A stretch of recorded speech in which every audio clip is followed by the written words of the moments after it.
Good morning, students. This is the second lesson of history for class 10th. The first lesson we have covered the rise of nationalism, and this is the second lesson in history part, the rise of nationalism in Europe. As we do before starting any chapter, we note down important dates and important terms and definition. So we are in this video also mentioned and try to note down and understood the important dates in the European history in the nationalism. So 1688 AD. I hope you people understand what is AD and what is BC. I have described it also. But 1688 AD, the English Parliament seized power from the monarchy and formed a nation state. It means, beta, that during the 1688, the English Parliament seized the monarchy system in Europe and they formed a nation state. It means a democratic nation in Europe. So many states of Europe. Now I am going to explain you the difference between AD and BC. These both terms you will, I think you are familiar in your previous classes, 5th, 6th, 7th, 8th, that after certain dates it has mentioned in our books AD and BC. So AD stands for Anno Domini, which means in the year of our Lord. It applies to years following the birth of Jesus. It means if AD is mentioned after a particular year, it means that these are the years when Jesus Christ has taken his birth. When after any date BC has written, it means before Christ. It means before the Jesus was born. If it has written here 1688 BC, it means before the birth of Jesus Christ, that particular incident has held. So it is the difference, and you have to make down all these things as your notes. It is all about the understanding. One more thing, that whatever submission date has mentioned in your homework, you supposed to submit your homework at that particular day, not that after passing the mentioned submission date. It is very necessary. Now second term in European history, second date is important, 1789 AD. Now you have passed the 9th class, and in 9th class you have studied in detail French Revolution. So it is also important in European history that in 1789 AD the French Revolution has started. After that 1797 AD, 1797 AD, the Napoleon Bonaparte invade Italy. Napoleon Bonaparte conquered Italy and Napoleon Wars began. That in 1797 Napoleon conquered the Italy. He has become the emperor of Italy after conquer the Italy, and the Napoleonic War was began. Next 1804 AD. In 1804 AD, Civil Code, which was usually known as the Napoleonic Code, was formed in France. So who has formed the Civil Code? Napoleon. And Civil Code, which was framed in 1804, also known as the Napoleonic Code, and it has framed in France. Next important date in European history is 1804 AD. In 1804 AD, British birth of famous Italian revolutionary Giuseppe Mazzini.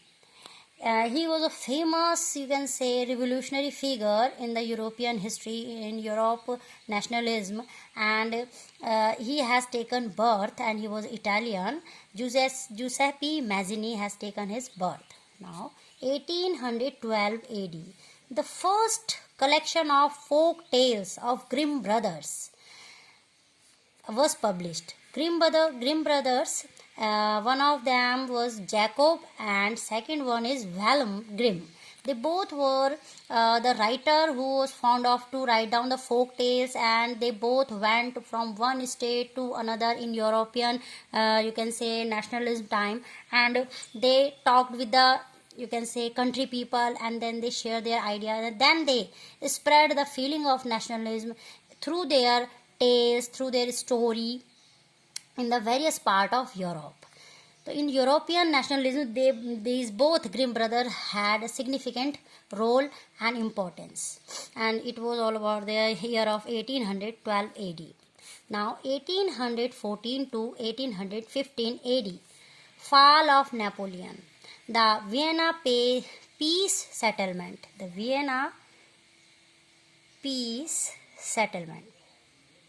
That now the Napoleon defeated, and his kingdom and his you can say rulership was fall down, and then the Vienna peace settlement started in 1814 to 15. Now in 1815 AD, the Battle of Waterloo held. The Battle of Waterloo was held in 1815 AD.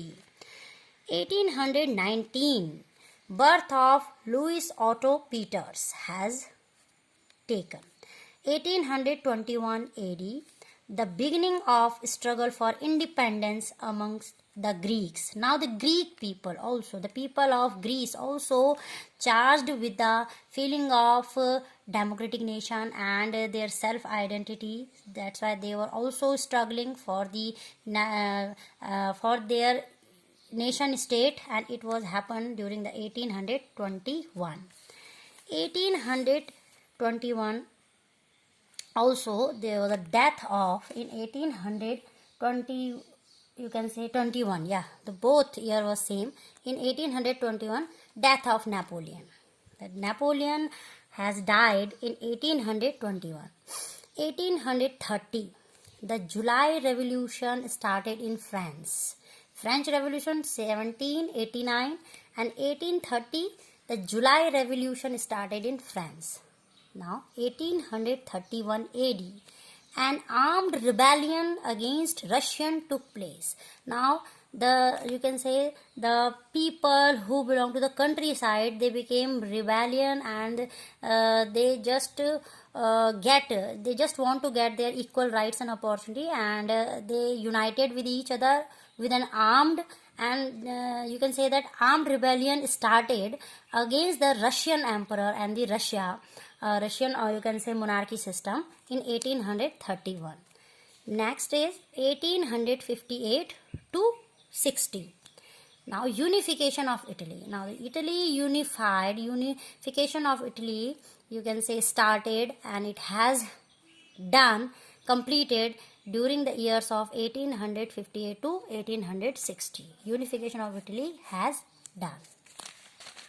Next, now we will talk about the important terms and definition in European history. Now the important terms and definition. First term which you should know that these are the words. Some of them are Italian words, some of them are French, some of them are Greek. So it is very necessary to correctly pronounce them and to know about their meaning. Otherwise, to understand the history chapter is a great task and very challenging. That's why these important terms and their definition with correct pronunciation is very necessary. That's why in every starting of every chapter we do it as a, you can say mandatory. It is a mandatory system that you should be very well aware about these term and definition so that you can understand the chapter.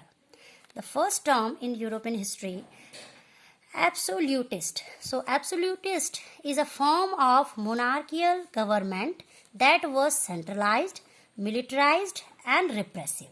So during the nationalism in Europe during the 19th century, in most of the state of the Europe, the government system was absolutist. Absolutist means it was a military rule, it was a monarchy system, and they were centralized, and you can understand that how they were repress the common people. Second, utopian. What is utopian? A vision of a society that is so ideal that it is unlikely to actually exist. Now, utopian, what is utopian, beta? It is a vision, it is a thought that one day the people of European state will be having a society which will be so ideal, where every single citizen of European country feel equal opportunity, equal respect, mutual understanding, and that type of vision actually it is very challenging to be having in a nation. The utopian is a vision. It is a vision which is full of an ideal society which is not possible in a real life. Third, suffrage. It is very important. The right to vote is called suffrage. In European history, suffrage means the right to vote. Now, another important term, romanticism. It was an artistic, literary, and intellectual movement. It was a artistic, literary, and intellectual movement that originated in the 18th century to develop a particular form of nationalist sentiments. That during the 18th century in Europe, various you can say artists, painter, poets, folk storyteller, they start to spread the idea through their story, through their paintings in an artistic manner, which is full of national sentiments, and this you can say this movement was known as romanticism. Now, the another important term, liberalism. Liberalism was for the new middle classes of 19th century Europe. Liberalism stood for freedom for the individual and equality of all before the law. That during the 19th century, especially the middle class people came up with the idea where they want the equality and individual respect in front of law. That they want, the middle class people in 19th century in Europe wanted that there should be a liberalism, which means for them that equal respect and freedom for every citizen in front of law, that law should be supreme. During the 19th century, this feeling was emerged among the middle class people in Europe. So liberalism defined especially for the middle class people equal feeling and equality for the European people. Next important definition, feminist.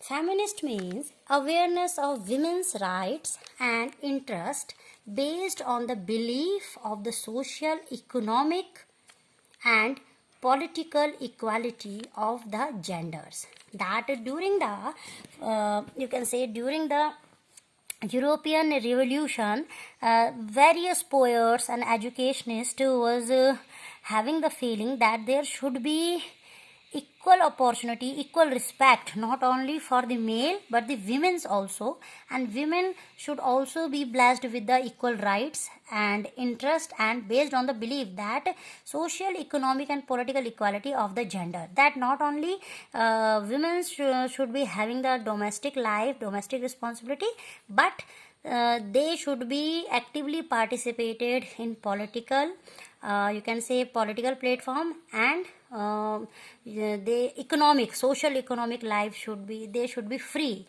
to live their life same as the male in the society. And such type of people was come under the feminist, that these people who were in the favor of women rights, they were known as a feminist in the European history. Next word is ethnic. This word is related in European history to a common racial, tribal, or cultural origin or background that a community identifies with or claims.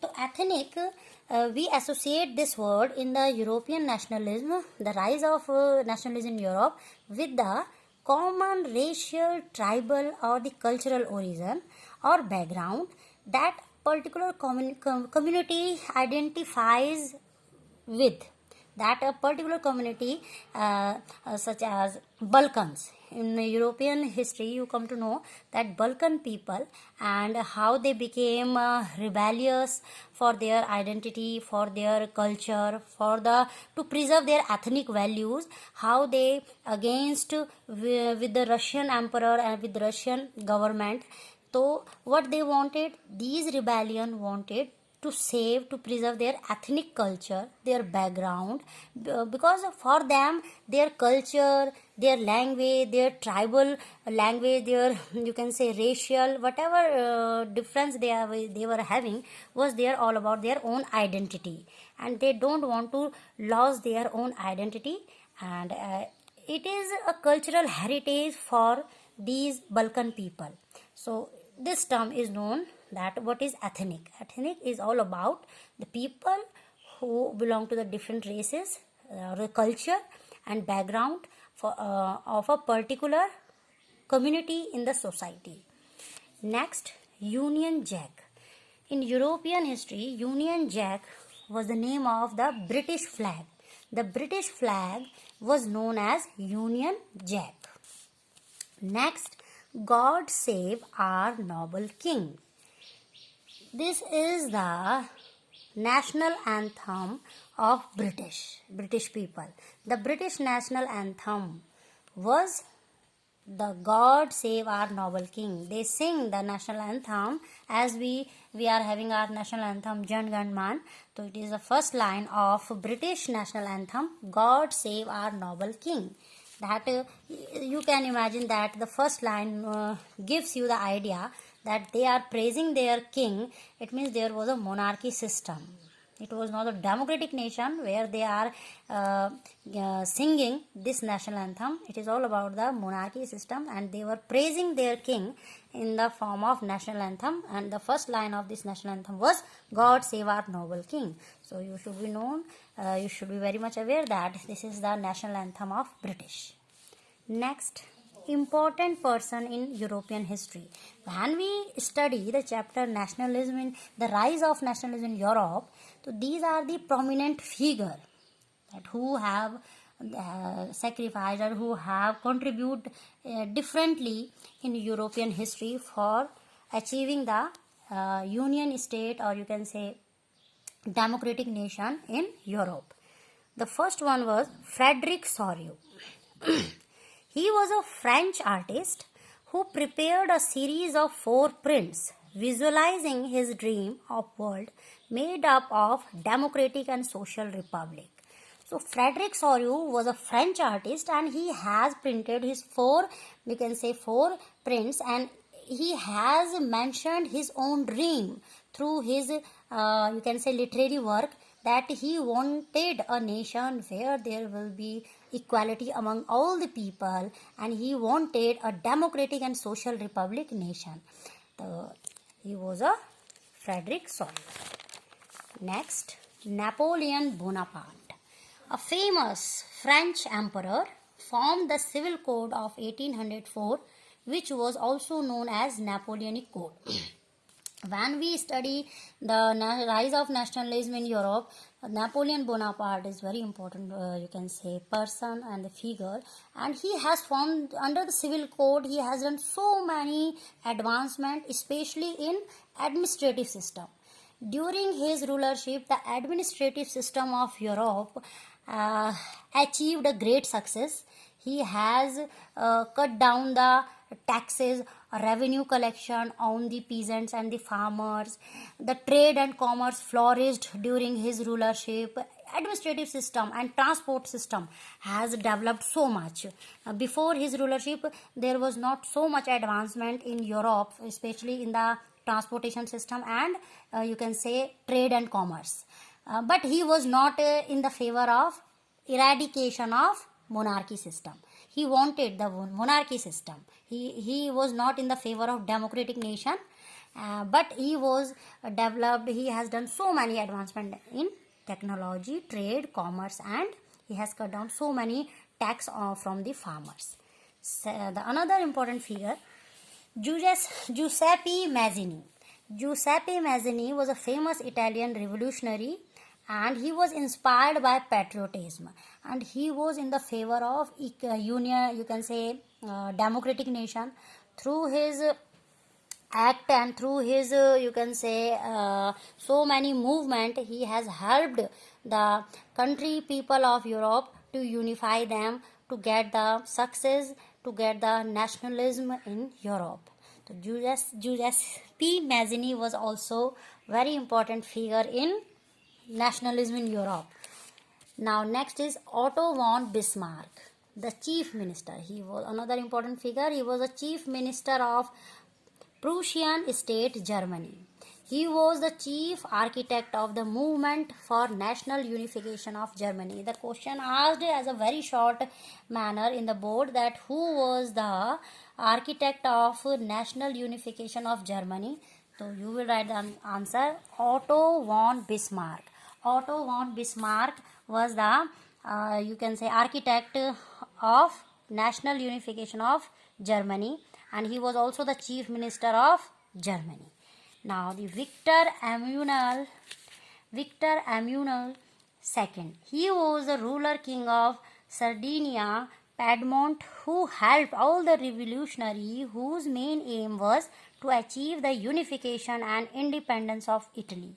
So Victor Emmanuel II, he was a noble person and he was a noble king, and he was totally in the favor of all the revolutionary figures. He was in the favor, he was a supporter of nationalists in Europe, and he has helped them at all the level so that there should be a unification and independence of Italy can be established in Europe.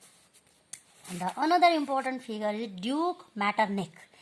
He was an Austrian chancellor who hosted Vienna Congress in 1815. He was the host of Vienna Congress in 1815. He was also a politician and he was an Austrian chancellor. So it is all about your second chapter, the nationalism, the rise of nationalism in Europe, and it is the first part. We have covered the important dates as a notes and important dates, and then it is all about the important dates. You have to make all these notes before starting the second chapter of history, the rise of nationalism in Europe. Important definition and terms of the same chapter: absolutist, utopian, suffrage, romanticism, liberalism, feminist, ethnic, Union Jack, God Save Our Noble King. These are all about the important terms. And now the important person in European history as far as concern the rise of nationalism in Europe: Frederick Soreau, Napoleon Bonaparte, Giuseppe Mazzini, Otto von Bismarck, Victor Emmanuel II, and Duke Metternich. It is all about the introductory part or the important dates of the rise of nationalism in Europe. The first part is having all about the important dates, terms and definition, and it is all about the part 1 of history chapter 2. I hope you are making notes and then you are starting the further part as I will discuss in the second part of this chapter. For first part, I am giving you the homework also, and the homework question is based on these important dates, important terms and important person.